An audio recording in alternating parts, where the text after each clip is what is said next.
अस्सलाम वालेकुम रहमतुल्लाहि व बरकातुहू। उम्मीद करता हूँ अल्लाह ताला का फज़ल करम साहब खैरियत से होंगे। ये जी हम बनाएंगे आज चना चाट। उसके लिए हमने 3 आलू ले लिए हैं, इनको धो के और कर लेते हैं अच्छी तरह से बॉयल। और इसमें ऐड कर देंगे थोड़ा सा नमक ताकि जल्दी हो जाए थोड़े से।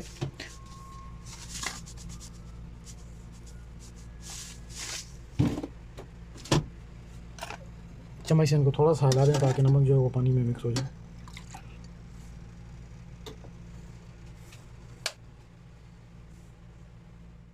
अस्सलाम वालेकुम जी ये आलू हमारे जो हैं ये बॉयल हो चुके हैं। अभी हम काटते हैं।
उम्मीद करता हूँ जी आपको ये रेसिपी पसंद आई होगी। तो हमें याद रखिएगा, अपना बहुत सारा ख्याल रखिएगा। अल्लाह हाफ़िज़।